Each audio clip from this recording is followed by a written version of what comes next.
It's time to make another video that's going to ruffle some feathers. Honestly, I'm quite excited after how that last one went with the whole Claude stealing my job thing or Claude stealing the client from me. That was pretty fun. So here, I don't want to make this one too long. I just want to kind of share some opinions because I think that this is a topic that a lot of people need to, consider and think about maybe a little differently. And I have some thoughts on it that probably you may or not agree with. So let's just dive into it. The reason that I'm making this video is that there's a video on my second channel where I do a 9-hour raw session of me building like a web app for content generation. It was a client idea. There's another video on the main channel as well where I just kind of do a condensed version. We're not going to need to rehash that. It's 9 hours of me vibe coding in Claude Code. Vibe coding, AI assisted coding. I don't really like the term vibe coding because I don't feel like that's what I do. But I just kind of want to talk about a couple of these things because Daniel left a nice comment here. I don't, I'm just using this as the example, and this is the thing that sparked this, but I don't think that there's any malintent by any of this comment or whatever. It's just the one that came up and it triggered this thought. I think this is a genuine question. I think a lot of people have this question. So I'm going to read it and then I'm going to, show you some things and express just kind of my thoughts on it. So how safe is it to use AI to write code for a web application? Because web applications could be attacked and might have vulnerabilities. If a person isn't writing the code manually, it means they might not know everything that AI has done.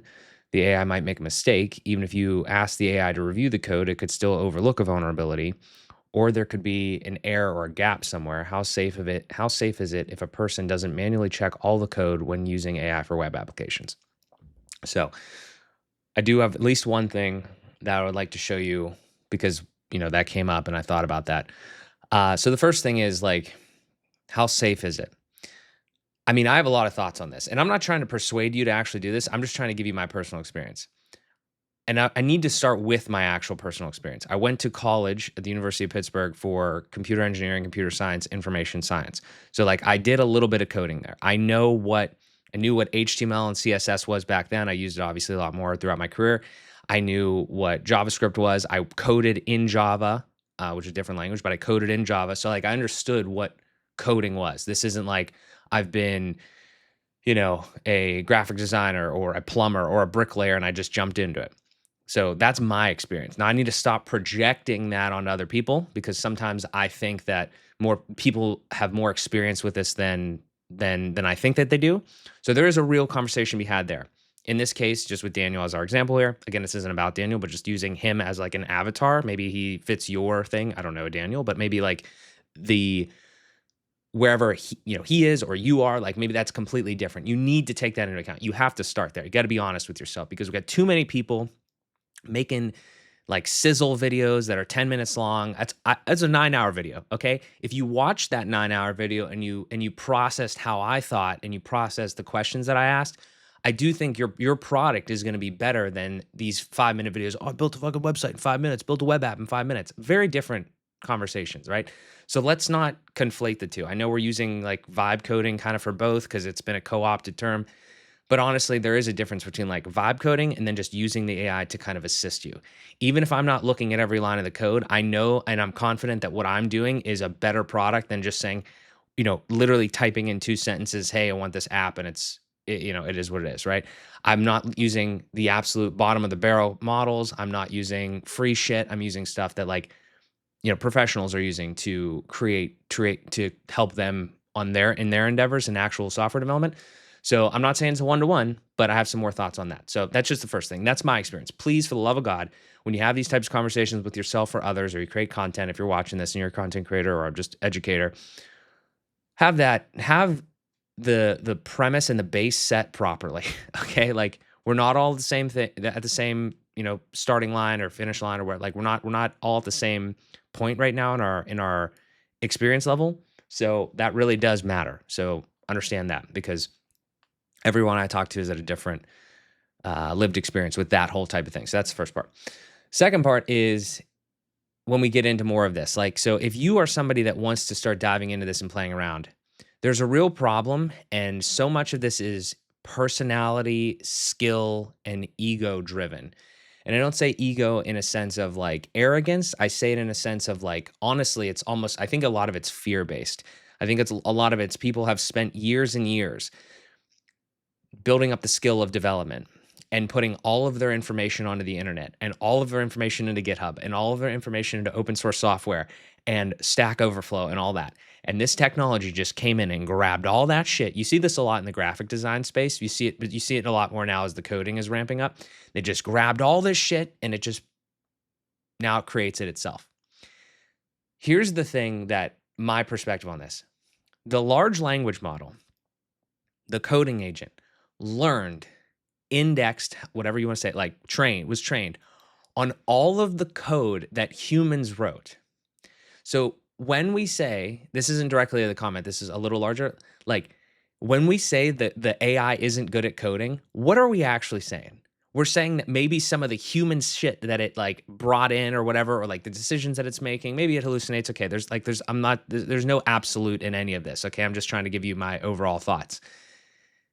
It's about as good as like your average programmer, if not better, which I think it's better. But like that's my thing, is that it learned off of the shit we, not necessarily me, but like we as a community of tech people, developers, whatever, created.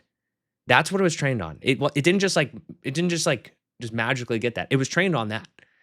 And hopefully it continues to get even better and better. Now, I understand how people might not like that, but that's the reality of the situation. That's what it was trained on. It wasn't trained on some random shit. Like it was just trained on that stuff. So like when you say that like humans are potentially the problem, or like the AI might make a mistake. I'm sorry. Did humans never make any mistakes? Did humans never have bugs in their code? Did humans never have GitHub issues? Did they like, I'm just confused. Like, you know what I mean? I'm just literally confused. Is like, I know this is a really hard time in our timeline right now, where we're like, this is very jarring that we don't have to do as much work anymore. And I'm not saying it's a perfect system right now, but I am saying it's definitely directionally probably the way to go here. So I don't want to get too off track, but like, it's just, I got to read the thing. If a person isn't writing the code manually, it means they might not know everything that AI has done. Fair, but like you're moving so much faster. And again, the idea that the AI might make a mistake. It's like the humans can make mistakes. I don't know if we know this. Like humans can make mistakes. And I actually think AI is probably going to make less mistakes than humans because it's a computer. It's a robot. I trust it way more than I would trust myself, or honestly a lot of other developers, to like handle things. I think there's one thing here that we need to remember, is that I think a lot of times when we have these conversations, we pit this AI shit against like the best developers that we have to offer as humans, which are still like, those people are fantastic, but they're still like limited by just human capability. And I think that the reality is that I think a lot of software out there has actually probably just been like, people talk about this AI vibe coding and all this shit. Like they talk about it like they have personally reviewed every single code base of every major SaaS ever, and they know that there's no bugs and no like technical debt and nothing. Like that's how people talk about this.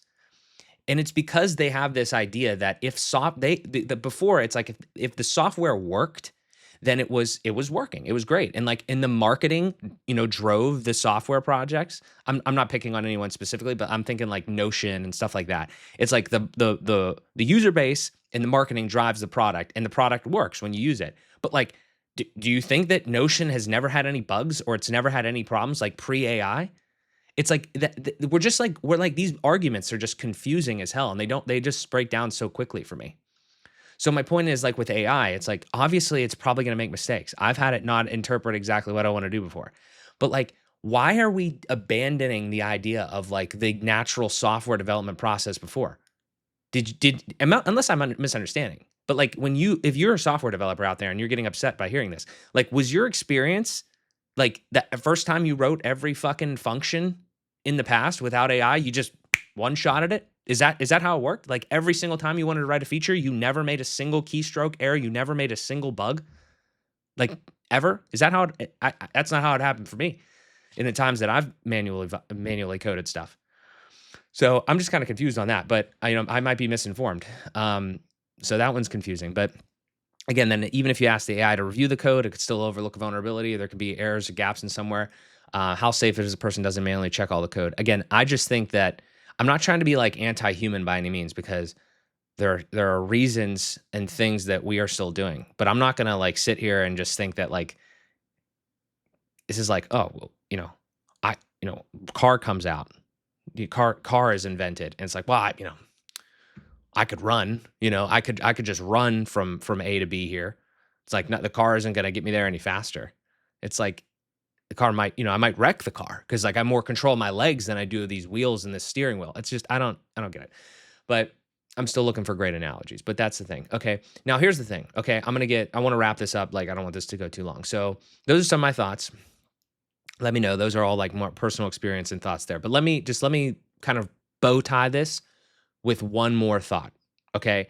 And this one, I don't really know. I'd love to hear some arguments against it, but this is just more of like an overall fact, right? So let me go over here and let me just again zoom out on this thing and just be like, the concept here is like AI can make mistakes. Like, even if you have AI, the code, like, is it the whole thing here is I'm drawing some assumptions. I'm not, again, picking on Daniel. I'm just saying, like, I'm assuming this is coming from a perspective of, like, I feel like the question kind of comes from, and again, maybe you have the same question. It comes from more of like an honest perspective, but a one that's like not like asking about vulnerabilities in a way of like, is this safe, right?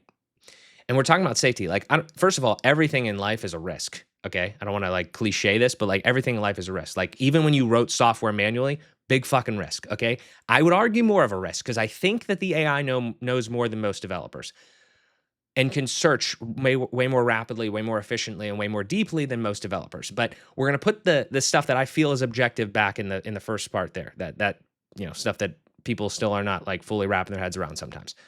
But let me just zoom out for a quick second and just talk about this idea of like vulnerabilities. I'm not going to go deep into this because this is newer news, and I did cover it slightly in a live stream. But if you haven't heard of Mythos, okay, and Project Glasswing over by Anthropic, I'm not going to go through this whole thing or anything like that. Okay, wherever I post this, I'll put this in there. If you haven't heard of this, the newest model, the preview for Mythos, right, the next big one, so to speak, okay, is apparently, and this is speculation a little bit. They say it's true, but nobody's actually like really, the public hasn't gotten access to this because it's a preview, right? This thing found 27-year vulnerabilities in OpenBSD and 16-year-old vulnerability in FFmpeg. Okay, so the point that I'm making here is that I guarantee you that humans reviewed this shit over the last 3 decades in these things. Okay, I guarantee you that a human reviewed this stuff, but now the AI found the vulnerabilities. Okay, so again, not picking on Daniel. I'm just saying, like, the concept of this question, right? Like that as a broader topic of, is this safe? Are we vulnerable? We're always going to be vulnerable. I hate to break it to you. As soon as that shit hits the main market, like everything is vulnerable. Like everything. Apple, Google, Samsung, I don't give a fuck who you are. You're not safe anymore. So there is no safe. Everything is risky. And ultimately, my opinion, you can do whatever you want. I would rather move forward quickly and as responsibly as possible than sit and do everything and continue to do everything manually, because I absolutely hate that. Now, this is my personality. Maybe you get the most amount of joy in your life from coding, literally typing in, everything, like all the syntax and everything like that. If that's you, then that's fine. Do whatever you want. I'm not telling you what to do. I'm just telling you, this is my channel. I just tell you what my things are, and then you can yell at me in the comments if you want. But that's where I'm at.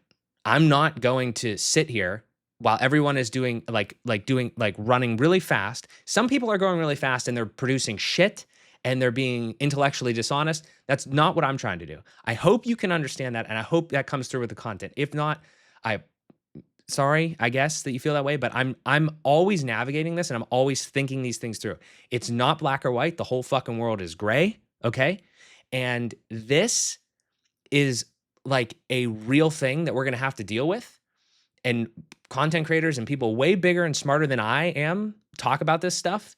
And a lot of times it seems they just get glazed in the comments, which is awesome. Like whatever, cool. But like, this type of thing, I really appreciate these types of comments because I like thinking like this and like going a little more introspective on some of this and making this type of stuff. Because what I see in my feed is a bunch of hype shit. And I try to not be the hype guy. I try to give you the little overview, but I also try to give you uh, the 9 hours of like raw content and stuff like that. The last time I made one of these videos, I ended it with, I do this work for clients. Do you want to work with me there? And I have a community that builds like that modern builder society where we build these types of things, and I show this stuff more behind the scenes. That's how I make money. Okay, I make money through those channels. People didn't like that either. I don't know what to tell you. You can't please everyone, but those are the realities. Those links are in the description.